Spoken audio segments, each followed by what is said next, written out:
એવી ભેટ આપી છે કે તીનપતિમાં હિન્દુસ્તાનના યુવાન એક વર્ષ રોકાઈ જાય તો બીજા દેશ આગળ થઈ જાય, પછી ભારત એને આંબી નો હગે, એટલા માટેની આ ભેટ છે. હા, પણ આ દેશનો સાધુ કેવો હોય એ સ્વામી પહેલી પાઘડી મેં ભગવી લીધી છે. સ્વામી વિવેકાનંદ વિદેશની ધરતીમાં છે, અમેરિકામાં ગયા, બોલવાનું હતું, આખા વિશ્વના, આખી દુનિયાના, આખા વર્લ્ડના વિદ્વાનો ભેળા થયા હતા. વિવેકાનંદને તો છેલ્લે બોલવાનું હતું, 2.5 મિનિટ એનો સમય આપ્યો. છેલ્લે વિવેકાનંદનો વારો આવ્યો અને ડાલામાં હાવજ ઉભો થયો અને આમ પટા ઝાટકી હાવજા દાણસી હાક જ્યાં હાંભળે અદ ફળે વેરી ધણા ઘાટ પોછા. અને મારા વાલા ભાઈઓ તથા બહેનો, આટલું જ આ શબ્દ બોલ્યા ને, ઇંગ્લિશમાં બોલ્યા હતા, પણ ત્યાં તો 2.5 મિનિટ સુધી તો દાદ આપી, તાળી ઉપડી, સમય પૂરો થઈ ગયો. પછી કીધું તમારે બોલવું હોય એટલું બોલો. અને ડેડીકો હાવજ સ્વામી વિવેકાનંદ અમેરિકાની ધરતીમાં બોલ્યા. મિત્રો, બોલ્યા પછી શબ્દ એક નવ સરે મેદની શબ્દ થઈ ગયા બધા. અને નીચે ઉતર્યા. સત્ય ઘટના હાલતા થયા ને, 18 વર્ષની ગોરિયાની ધોળિયાની અમેરિકાના ભૂરિયાની દીકરી આડી ફરી. એને કીધું, સ્વામીજી મારે તમારી યારે વિવાહ કરવા છે, લગ્ન કરવા છે. હે, તમારી યારે લગ્ન કરવા છે મારી યારે? સ્વામી વિવેકાનંદ ચક્કર ખાઈ ગયા કે મારા પ્રવચનની આવી અસર જ્ઞાનને બદલે કામ જન્મે, ભલે નહીં કોઈ. મારે તમારી યારે લગ્ન કરવા છે. સ્વામીજીએ કીધું, મારી યારે લગ્ન? તો કે હા. શું કામે? તો કે તમારી યારે લગ્ન કરીને સંસાર સુખ ભોગવવા સારું થઈ નહીં, કે તો કે તમારાથી મને એક દીકરો મળે. જેમ હિન્દુસ્તાનની ધરતીમાં સ્વામી વિવેકાનંદ હોય, એમ અમેરિકાની ધરતીમાં તમારા જેવો મને દીકરો મળે ને, એટલે દીકરા સારું થઈને મારે તમારી યારે લગ્ન કરવા છે. તેથી આ દેશનો સાધુ સ્વામી વિવેકાનંદ બોલ્યો છે, બેટા દીકરા હારું મારી યારે લગ્ન કરવા ને? તો કે હા. તો કે આજથી તું મારી માન, હું તારો દીકરો, કે આવો દીકરો તને ક્યાં મળવાનો છે. હા, એટલે પહેલી પાઘડી ભગાઈ લીધી.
એના આઘડી અમર નામ. પહેલી પાઘડી ભગવી, પાગ ભગવી, એનું નામ આખા દેહનો દીવો, એનું નામ વિવેકાનંદ. મરજીવા પાઘડી, પહેલી પાઘડી ભગવી દીધી. અને આપના તરફથી અહીં મને કહેવામાં આવ્યું છે જે કાંઈ ડોનેશન પૈસો આવવાનો છે એ અહીં મંદિરમાં જ જવાનો છે, એટલે આપને આનંદ આવીને આપતા રહેજો અને આપો છો. બીજું, જામનગરથી મેર સોશિયલ ગ્રુપ, એમના તરફથી અહીંયા 15,000 રૂપિયા આપવામાં આવ્યા છે. ખૂબ ખૂબ ધન્યવાદ. એને પણ તાળીથી વધાવી, કારણ કે મને મારા ગુરુ મહારાજ મુક્તાનંદજી બાપુ ચાપરડા, એમણે એક બહુ સારી વાત કરી, કોઈ સારા કામ કરતું હોય ને મદદ કરવી, આપાય તો આપવું, કાંઈ ન હોય તો ખાલી, બીજું કાંઈ ન હોય તો કોઈ સારા કામ કરે એને બિરદાવવા, એને હાંકલા કરવા, એના વખાણ કરવા, તોય ઘણું બધું ડોનેશન કહેવાય. ગામમાંથી કોઈ સારું કામ કરતું હોય, સપ્તાહ કરતું હોય ને તેના વખાણ કરે, વાહ તને ધન્ય છે, અમારાથી નહોતી પણ અમારા ગામમાં તું ભગવાન ભાગવત લઈ આવી. ઘણા તો હું કે ખબર કેમ સપ્તાહ કરી, ગમે કેમ થયું છે, કારણ ગમે ત્યાંથી ગાળિયા કર્યા લે, પણ તું કહી તો તને ખબર પડે કે આ બધું કેમ થાય છે. હા, એમને નથી લેવું, એટલે એ ન થાય એટલા માટે. પણ મારે જે આપણે ટૂંકમાં કહેવું છે, આવો વર્ગ મળ્યો છે એટલા માટે એક એક શબ્દ અહીં પીવાય છે. હું ત્રીજી વાર આવ્યો, મને ખબર છે શાસ્ત્રીજી એક એક શબ્દ ઉપરથી જાય એમ નથી. એટલે મને એક વાત યાદ આવી એટલે કહી દઉં. ચાંદની સાહિત્યમાં કવિની બે લીટી બહુ સરસ છે કે ભાઈ પ્રીત કી રીત અતીત ન જાન, પ્રીત કી રીત મારે બીજી પાઘડી લેવી છે એટલે પેલી પાઘડી મેં ભગવી લીધી, બીજી પાઘડી પંજાબી લીધી. એટલા માટે પ્રીત કી રીત અતીત ન જાનત અને ભેંસ ન જાનત ખેત સગાકો. ભેને ખબર ન હોય કે આ મારા ગરદડીને વેવાઈનું ખેતર છે, એ મૂકો એટલે હોરવી જાય. ભેંસ ન જાનત ખેત સગાકો, ગુટકી બાત મેં મૂઠ ન જાનત અને ગજા ન જાનત નીર ગંગાકો. ગધેડાને તમે ગંગાજીના પાણીએ નવરાવો ને પછી હારા હારા અંતર સાટો સ્પ્રે ના ફુવારા મારો ને તો ગધેડો એમ કે વાતાવરણ કોણે બગાડ્યું? કારણ કે એને કઈ આને હારે લેવા દેવા નથી, એને ઉકળો જ બરાબર છે. એક કામ કરો ને, સંગીત વાગે તો લઈ લેજો પૈસા, મને થોડુંક વાતમાં ઓલું ડિસ્ટર્બ થાય. કારણ કે આ તો प्रीत की रीत अतीत न जानत भैंस न जानत खेत सगा को, गुटकी बात में मूठ न जानत गधा न जानत नीर गंगा को, कुंभार न जानत भेद जगा. કવિ એમ કે છે કુંભાર ધૂળને ધૂળખાણે માટી ખોદવા જાય માટલા બનાવવા હારું, અને એ માટીને ખોદી અને માટીનું લગડું ભરે ગધેડાની માથે. એ લગડું ભરે ને એ ધૂળની એટલી જ કિંમત કરે કુંભાર કે આ ધૂળમાંથી હાથ ઘડા બનશે તો 7 માટલા બને. એક માટલાના 20 રૂપિયા આવે તો 7 માટલાના 140 રૂપિયાની આ ધૂળ છે. એ માટીની એ ધૂળની કુંભાર 140 રૂપિયા કિંમત કરે. પણ એ ધૂળની કિંમત તો કોઈ નાગાજણ સિસોદિયા જેવો સરહદની માથે ઉભો હોય ને એને ખબર હોય કે આ દેશની ધરતીની ધૂળની શું કિંમત છે. હોય એવો શૂરવીર હોય, શહીદ થઈ ગયા જેટલા આપણા, એને ખબર હોય કે આ ધૂળની શું કિંમત છે. અને કાં કોઈ એવો કવિ હોય, કવિને ખબર હોય કે આ ધૂળની શું કિંમત છે. મને વિષય યાદી થઈ એટલે કહું, કવિ પ્રદીપ આપણે હિન્દી સિનેમામાં જૂના ગીતો ખૂબ આપ્યા. કવિ પ્રદીપ હિન્દી ફિલ્મોના લેખક, મને ગમે એની કલમ, એટલા માટે હું ઘણી વાર યાદ કરું. આજકાલના ગીતો તો ઠીક છે, હાલ્યા કરે બધું. મને ભાગવતનો ફળો એટલે યાદી આવે એટલે કહી દઉં, મેં ગીત સાંભળ્યા, દુઃખ થાય આપણે. રાજા તેરા જલવા રાજા તેરા ઠુમકા, આપણે વિચાર થાય કે પરાશક્તિ છે મા રાધા, એને ઓળખી ન શકાય, એના માટે આવું. અને આને કોણ સમજાવે? પણ હવે ઠીક છે આપણે બધા, પણ આપણે ધ્યાન રાખવી જોઈએ, આપણાથી વગાડાય નહીં. હા, હું કોણ છું એટલી ખબર હોય તો ગમે ત્યાં ફરવાની છૂટ છે, કોઈ નો એન્ટ્રી જ નથી, ગમે ત્યાં જવાની છૂટ. પછી હું કહું છું ને હું કોણ છું યાદ રહેવું જોઈએ, એ ભૂલાવું ન જોઈએ.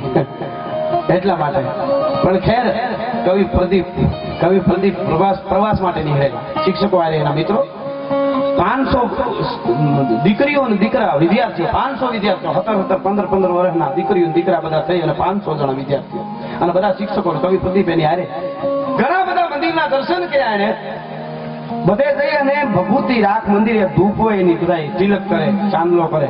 કવિ પ્રદીપ ન કરે, છોકરાને નો કે તમે ચાંદલો કરો. ઓલા બધા શિક્ષકો કે આ તો ઠીક, હવે આ ભગવાન ની આ ભભૂતિ કહેવાય, ચાંદલો ન કરે કે મને નથી કઈ, મને એવું લાગતું ચાંદલો કરવો પડે એવું એમ. પણ છેલ્લે એ પ્રવાસ થતા જયારે ચિત્તોડ આવ્યા, ચિત્તોડના, હું ચિત્તોડ બોલું તો મને આમ શાસ્ત્રીજી મને વાઇબ્રેશન આવે હૈયામાં. અને આ ડાયરો તો આ ડાયરાનું તો દાદાનું ઘર છે. આ મેર પરિવાર ત્યાંથી આવ્યો છે, મને ખબર છે. હું ન ભૂલતો હું તો ક્યારે વાંચતો હું એટલે મને ખબર છે, મૂળ તો ઈ છે. એટલે ચિત્તોડના કવિ પ્રદીપ સાથે બધા ચિત્તોડ જોયું. અને કીર્તિ સ્તંભની પાસે રાણી પદ્મિનીએ પોતાની ઇજ્જત બચાવવા માટે 14,000 રાજપૂતાણી એકારે જોહર કર્યા છે. હમણાં વૈજ્ઞાનિકે સંશોધન કર્યું અને આખા આમાં હું વિજ્ઞાનનું ઘડીએ નામ એટલે લઉં છું કે આને સાબિતી યુવાનોને થોડી રહીએ. યુવાનો મીડિયામાં સમાચાર વાંચતા હોય તો જોજો. વિજ્ઞાને સાબિત કર્યું, વિજ્ઞાને આખા વર્લ્ડમાં, આખી દુનિયામાં, આખા વિશ્વમાં બધા તપાસ કરી, સંશોધન કર્યું અને એમાં છેલ્લે એ સાબિત થયું કે હિન્દુસ્તાન જેવું ઓક્સિજન ક્યાંય નથી મળતું. પછી એને એમ થયું ગંદકી છે અહીંયા, અમુક દેશ અમેરિકા અને બીજા બધા દેશો તો સાફ છે, ત્યાં તો બહુ ચોખ્ખાઈ છે, તો ત્યાં એટલું બધું ઓક્સિજન મળે ને અહીંયા કેમ ના મળે? એનું શું કારણ? અહીંયા તો ગંદકી છે છતાં અહીંયા ઓક્સિજન વધારે. પણ હું ત્યારે મને સાંભળ્યો ત્યારે હું ખાલી એટલું કહું છું કે જે દેશમાં એકુકુ જગ્યાએ 14,000 રાજપૂતાણીએ સતને બચાવવા માટે જ્યાં જોહર કર્યા હોય ને અગ્નિમાં પડી ગઈ હોય ને, એનું યુગો સુધી ઓક્સિજન આ દેશમાંથી જવાનું નથી. એટલા માટે અહીંયા ઓક્સિજન મળે. યુગો સુધી આ ઓક્સિજન ફૂટવાનું નથી. રાણી પદ્મિની આરે 14,000 રાજપૂતાણીએ જ્યાં જોહર કરેલા, ન્યા કવિ પ્રદીપ આવ્યો ને એનો કુંડ જોયો છે જોહર કરવા માટે પડેલી રાજપૂતાણીઓ ધ્રુજવા માંડ્યો કવિ પ્રદીપ થર થર થર થર સુરવીરતા આવી ગઈ ઓલા શિક્ષકો જોઈ રહ્યા વિદ્યાર્થીઓ કામ કા કર્યા પોતાની હારે લુંગી હતી ઈ પાથરી ધૂળીના ખોબા ભરી અને પોટલું વાળ્યું લુંગીની માલિકો અને ધૂળનું પોટલું વાળી કાખમાં લઈ અને એમાંથી ચપટી ભરી અને બધાને વિદ્યાર્થીઓને તિલક કરવાનું ચાલુ કર્યું કવિ પ્રદીપે આમ થોડી મોટી भरी नाम तिलक करे आओ बच्चों मैं तिलक करता हूँ ये राजपूताना है हिंदुस्तान का सरजमी है ये चित्तौड़ है ये राणा की ये बप्पा रावल की सरजमी है मंडो ये एक પછી એક તિલક કરવા ચાંદલા કરવા કવિ પ્રદીપ તેથી મેળ્યો ગણગણવા વિદ્યાર્થીઓ શિક્ષકોએ પૂછ્યું શું કામે આ ધૂળની તમે ચાંદલા કરો છો એને જવાબ દીધો ये है अपना राजपूताना नाजी से तलवार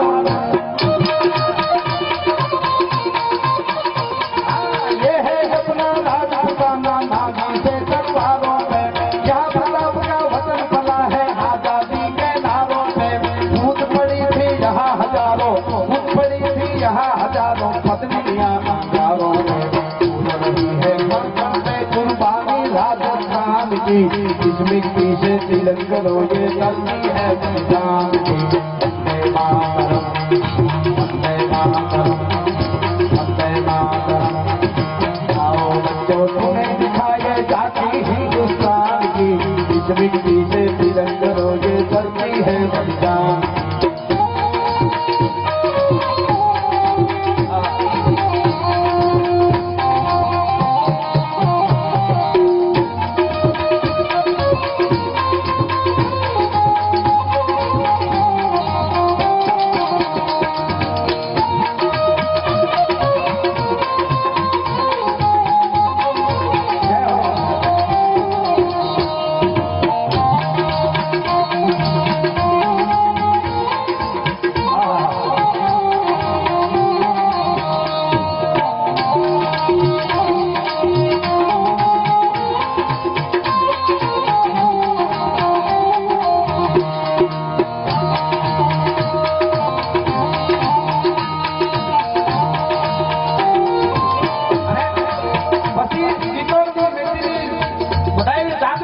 દર્શન કર્યા બધાને ઇતિહાસ કોઈ પ્રતિબેન પછી ન્યાથી હાલતા થયા હવે હાલો બીજા તીર્થે તમને લઈ જાઓ અને પંજાબની ધરતીમાં આવ્યા જલિયાવાલા બાગમાં આવીને વળી પોટકું ભરીને મીંડો તિલક કરવા અને મીંડો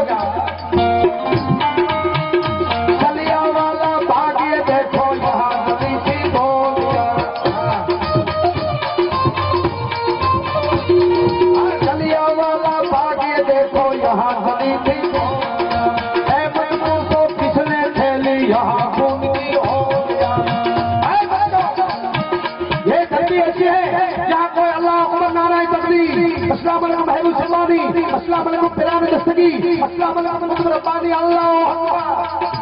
ऐसा भी नहीं बोलता वाहेगुरु वाहेगुरु वाहेगुरु ऐसा भी नहीं बोलता राम राम राम राम सीताराम राधे श्याम भगवान जानकी भरथार सीताराम राधे श्याम ऐसा भी नहीं बोलता था कोई यहाँ पे ना अल्लाह बोलता था ना राम बोलता था ना कृष्ण बोलता था ना वाहेगुरु बोलता था क्या बोलता था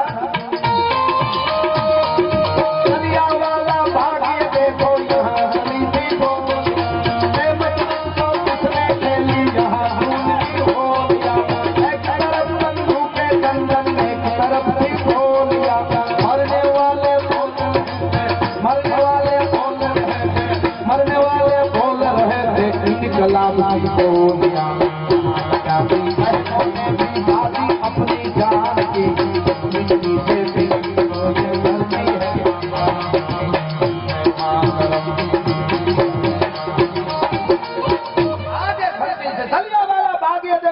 यहाँ चली थी गोलियां मत पूछो किसने खेली यहाँ खून की होलियां एक तरफ बंदूक है दंदन एक तरफ थी टोलियां नहीं जलियांवाला बाग में વૃદ્ધ માજીઓ હતા વૃદ્ધ બાબા હતા યુવાન બહેનો હતી યુવાન ભાઈઓ હતા બાળકો હતા